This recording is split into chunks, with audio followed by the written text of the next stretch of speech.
begins right now with breaking news. Happening right now, windy weather fueling multiple wildfires across Green Country. We have several crews out and about. We have live team coverage for you. We begin tonight with 2 News reporter Joe Hinkie. He's in Owasso. How's it looking out there, Joe? Well, Russ, I just checked with Owasso Fire out here. Have a call in for the latest on this fire. A half hour ago when I talked to an Owasso fire captain, he told me they were getting close to completely containing this fire. The trouble all afternoon out here, though, is very dry conditions in fields just like this one behind me here, and very strong winds that continued to push these flames all afternoon. Now, the fire broke out near 96th Street here in Owasso near Mingo around 1 o'clock this afternoon. Owasso, Collinsville, Turley, and Limestone fire departments able to stop the fire from going past 106th Street North, I'm told. And even though the fire came close to several, no homes are damaged, no injuries, no livestock lost, which there are several fields of out here. I did talk to one woman, though, who jumped into action as she saw thick smoke approaching. Dark black. And I knew that it was close. And so when I parked my car right up the street and came down, and I was trying to get all the cows to come away from the fence there and that tree line, I came over here, and then I heard all the horses starting to neigh and get stirred up. Now, Gay there tells me just past the tree line on her friend's property, she could see the thick smoke rising up. Crews able to quickly work their way through the thick brush, though, and push the flames away. Right now, the cause of this fire is unknown, but I'm told investigators are near the source, or the where the fire started, and they're trying to determine the cause. We'll stay out here and have updates for you on 2 News at 6, but right now live in Owasso, Joe Hinkie, 2 News works for you. All right, Joe, thanks. Of course, we're tracking another fire, this one near Sand Springs, just off Highway 412. 2 News reporter Liz Bryan is on that scene. She tells us homeowners are taking things into their own hands. Liz? Russ, Highway 412 and the exit 209th West Avenue. Now the fire is contained, but I want to show you what it looks like in full magnitude behind me, or just to the north of it. It looks a lot worse than it is because it's burning huge piles of mulch. That mulch has moisture, so it of course is going to put off a lot of smoke. Now the fire chief just told me that this started around 3:30. He's unsure why at the previous right now, but he said it may have started in the pasture just south of here. He also told me that there is just not enough water in the county to extinguish this mulch fire, so homeowners are using heavy machinery to dump dirt on it, including Cheryl Wallace's husband. Now, Cheryl, you just got off the phone with your husband, who's helped fight this. Yes, we own the dirt pit here. We got the mulch in back when the big ice storm hit, and on occasion it has flared up. This time it's mainly just smoldering because with all the smoke. But they've got the loader and the track hoe down there, and they're dumping dirt on everything, and so it's pretty well contained. I mean, it's just a lot of smoke from the smoldering. It's well contained, you say, but this is in your side yard, so it has to be kind of nerve-wracking. Not really. No. No, it's not to me. I mean, with the mulch, yes, you can put water on it, but a lot of times the dirt is more helpful. Okay, thank you so much, Cheryl. Now, as you can see, it's really windy out here, and this is blowing some of the stuff into our eyes. An interesting fact, this mulch is from the ice storm of Tulsa in 2007. Live in Sand Springs, Liz Bryant, 2 News, works for you. All right, Liz, thanks. And of course, 2 News chief meteorologist Brett Anthony is tracking windy weather in our area, as well as the cold front that's moving on into Green Country. Let's check in with him now, Brett. That's right, Russ. And you know, the cold front really responsible for the wind today because the winds are created by horizontal pressure or temperature differences. 78 in Tulsa, it was in the 20s in Nebraska. So a big difference in the temperature creating the strong winds. And as we look up here north on Peoria, look at the flags just flapping in the winds. In fact, the winds have just picked up in the last couple of seconds here, now gusting up to about 30, I'd say 30, 35, maybe even 40 miles an hour. Take a look at some of the regional wind gusts around the area, and you'll notice out of the south at anywhere from 30 to 40 mile an hour wind gusts, and that is really helping to fuel and keep those wildfires going and really causing some big concern across the region. Now we take a look at the temperatures. We're still in the 70s, in fact 75 degrees here in Tulsa, but we'll look up north and now you start seeing the 20-degree air over Nebraska. And we're not going to get into the 20s, but we're going to be about 40 degrees cooler by tomorrow morning as that cold air moves in here tonight. In fact, we're timing it out here with our temperature timeline and the winds, and you'll notice the winds do subside just a little bit, but they'll turn to the north. The temperature's dropping into the 30s. So if you consider it was 78 this afternoon and it's 33 by tomorrow morning, a 45-degree temperature drop here in Tulsa by the time we wake up tomorrow morning. Russ, I'll tell you coming up in just a little bit how long the cold air sticks around. Plus, we'll look into the weekend and see if there's any wintry precipitation showing up in some of the model data. And with more cold weather coming, more of us are going to be using space heaters. They can help keep us warm, but they can also be deadly. These are just 4 of the fatal fires that we covered last year. One of those killed a man and his girlfriend in Osage County. 4 people were home at the time. A man and his wife escaped, but the man's son, Josh, and his girlfriend, Barbara, never made it out.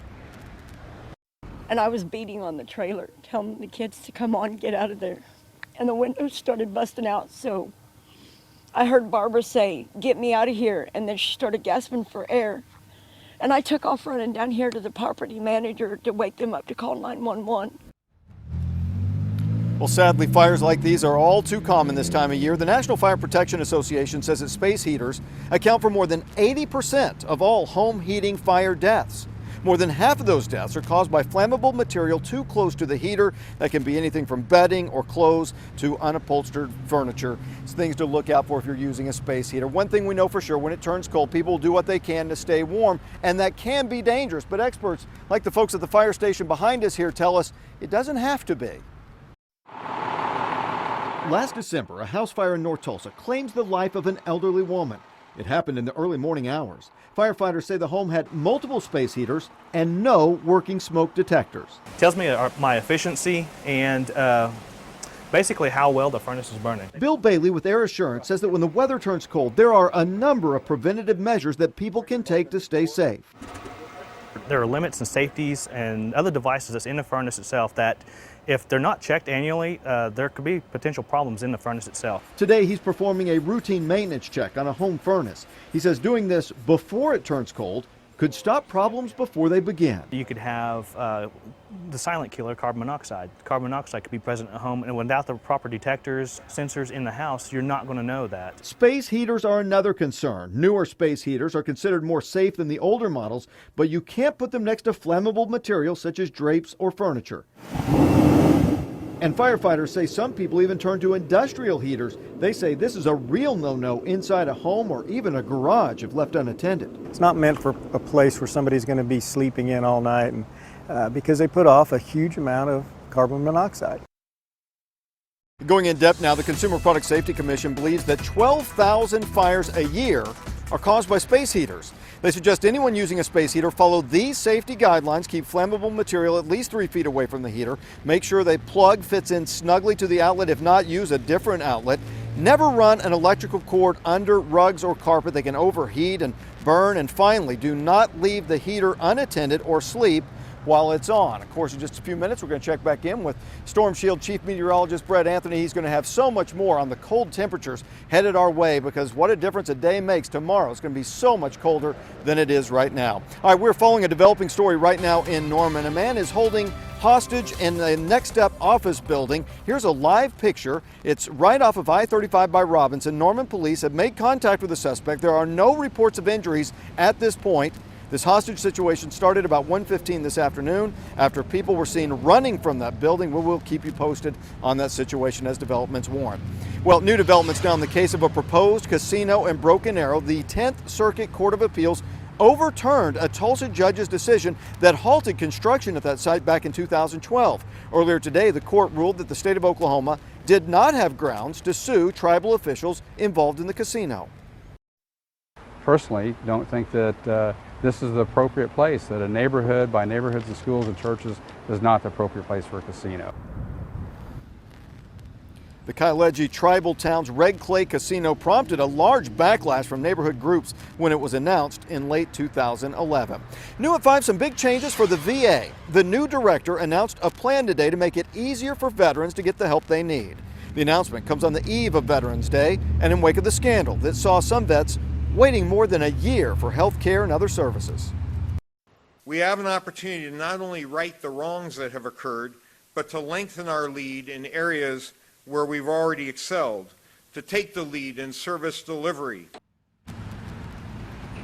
The plan is to streamline the system and to hire as many as 28,000 medical professionals. Secretary McDonald says the reorganization could take a full year to complete. Now, despite the changes, many veterans say they would like to see more be done. For the last year and a half, the 2 News problem solvers and investigators have been looking into the problems plaguing the system.